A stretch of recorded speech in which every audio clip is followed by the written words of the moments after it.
Yeah, okay.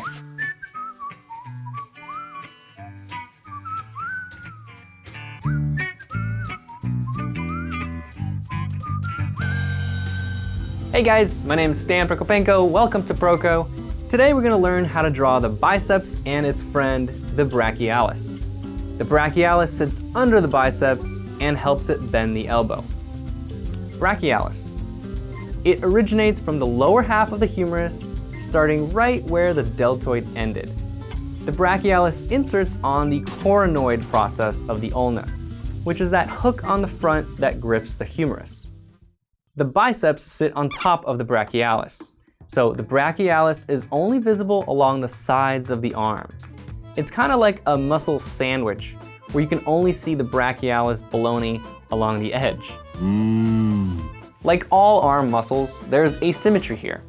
The brachialis is higher on the outside and lower on the inside. The inside view is also softened by the veins, arteries, and nerves that overlap it. So its form is usually larger and more visible on the outside of the arm.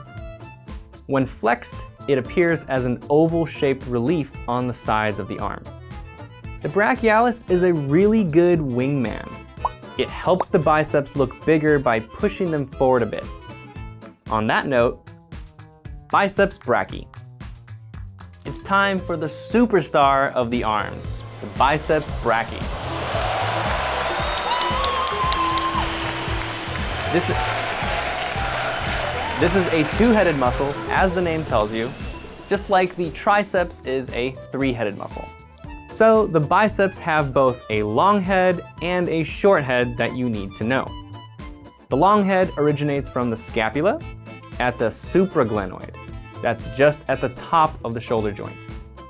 Its tendon travels over the head of the humerus and down the bicipital groove. Since the long head points directly at the head of the humerus, you can use that to locate the head of the humerus when drawing from model. Keep that in mind during our tracing assignments. The short head originates from the tip of the coracoid process. Don't mix it up with the coronoid process of the ulna, where the brachialis inserts. I know, these names were poorly chosen. Just wait, it gets worse. Both the biceps' short and long head merge together to make a simple, large, fusiform muscle belly, which comes to an abrupt end in a tendon that buries itself into the forearm to insert on the tuberosity of the radius. So the biceps never directly attach to the humerus. For the upper arm superstar, that's pretty weird. I also want to point out that the biceps go to the radius and the brachialis goes to the ulna. Together they pull on the forearm to bend the elbow. The biceps also help supinate the forearm. Remember how the arm muscles are asymmetrical? The biceps run from the shoulder joint to the radius, which creates a diagonal angle. The biceps' large belly takes up most of the anterior space of the upper arm. Its lower two-thirds is entirely superficial, but its upper third is overlapped by the deltoid and pectoralis major. There's a couple important differences between the short head and long head. First of all, the short head is longer. What the? Yeah, the naming is bad. The short head muscle belly is higher up on the arm and extends down lower. It's probably called short head because it has a shorter tendon, which is ridiculous. The biceps are lopsided in the way they're named and the way they're shaped, so keep that in mind when you're designing them in your drawings. The separation between the long head and short head is sometimes visible at the top, where it comes out from under the pec and deltoid. This is especially noticeable when the arm is straight out, and of course, only when there's little body fat to soften it. Now I want to use my anatomy knowledge to figure out the best pose for a gym selfie. Step 1, flex. But it also matters if the arm is supinated or pronated. Since the biceps insert on the radius, as the radius pronates away, the biceps are stretched out thinner. They will look flatter and longer, softly transitioning into the elbow.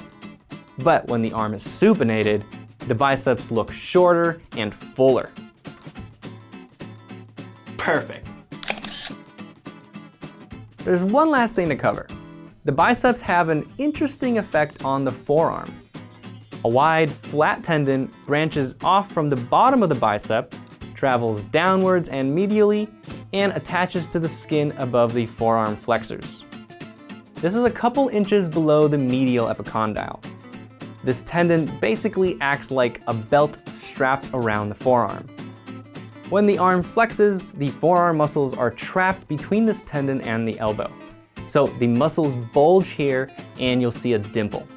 It's most noticeable when the elbow is at 90 degrees, the forearm is supinated, and the arm muscles are tensed. For skinny males and most females, the simple form of the bicep is cylindrical. For athletic guys, the biceps can be thought of as a box with clear top and side planes.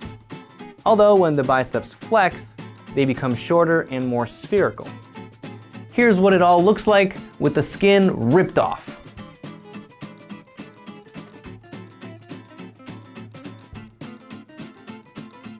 Brachialis, available in the premium section. If you want to learn about the biceps' other friend, check out the premium anatomy course. So we have a premium section for students that want to learn more. The premium section has extended lessons with more information about the topic. It also has additional drawing demonstrations. If you do the assignments for each lesson, these demonstrations serve as the answers for the assignment, so you can check your work. There's an ebook version of each lesson that you can download as a PDF. Print them out or keep them on your device so you can quickly review the lessons. And finally, the premium section has 3D models that you can spin around, study, and draw from any angle. If you don't want your drawings to look like this, go to proko.com/anatomy. Assignment. Your assignment is to do quick sketch drawings of the upper arm from the model photos I've provided in the description below. Start with the gesture, then focus on drawing the forms of the muscles. Since we already learned about the deltoid, you can have some fun with those too. You want a free model sample pack? Go to proko.com/subscribe. You'll be the first to hear about sales, videos, events, and I'll send you some hand-picked model reference you can use for the assignments. If you want to critique, post your work in one of our groups at proko.com/groups and get feedback from the community. And don't forget to share this video. It really helps me out and it lets me make these videos better and better. Thanks.